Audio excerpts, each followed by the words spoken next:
Hi friends, எல்லாம் எப்படி இருக்கீங்க? இன்றைக்கும் கூட நான் சில டிப்ஸு சொல்கிறேன் ஃப்ரெண்ட்ஸ். அந்த துருப்பிடிச்ச அந்த அழுக்கை வெளியாக்குறதுக்கு சில டிப்ஸு சொல்கிறேன். இது பார்த்துக்குங்க. இது நான் டெமோ செஞ்சு காட்டுறேன். என்ன அப்படின்னா, இது நான் வாங்கி ரொம்ப கவலையாக போச்சு. அது துருப்பிடிச்சிரும், சரி நம்ம வீசிடலாம் அப்படின்னு நான் வச்சுருந்தேன். ஆனால் நேற்று இந்த பாருங்க இருக்குது. இது புளிச்ச பால் இல்லைன்னா புளிச்ச தயிர் கூட சொல்லலாம். இது என்ன செஞ்சேன் இருக்குது, நாங்கள் வீச வேண்டியது தான். இந்த பாட்டிலில் உள்ள இந்த பால் இல்லைன்னா தயிர் புளிச்சு போனது. சரி ஊற்றி பார்ப்போமே அப்படின்னு நான் இந்த ஃபேனில் கருஞ்சட்டி இதில் ஊற்றி பார்த்தேன். ஸோ பார்க்கக்குள்ளே அந்த அழுக்கெல்லாம் வெளியான மாரி தெரியுது ஃப்ரெண்ட்ஸ்.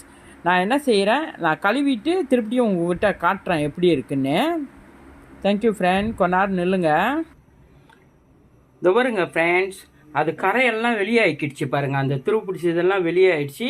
நான் யூஸ் பண்ணது கொஞ்சம் சோப்பும் அந்த கம்பிப்பு மாதிரி உள்ள அந்த மெத்தல் போட்டு நான் கழுவினேன் ஃப்ரெண்ட்ஸ். இது இப்போ நான் சுத்தமாக கழுவி அடுப்பில் வச்சுருக்கேன்.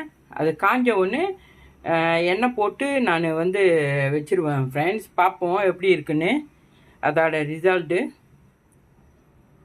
புளித்த பால் இல்லைன்னா புளிச்ச தயிர் அந்தமாரி அந்த பிடிச்ச இடத்துல நீங்கள் ஊற்றி வச்சுட்டு ஒரு நாள் பூரா விட்டுருங்க. அப்புறம் மறுநாள் நீங்கள் கழுவலாம் ஃப்ரெண்ட்ஸ்.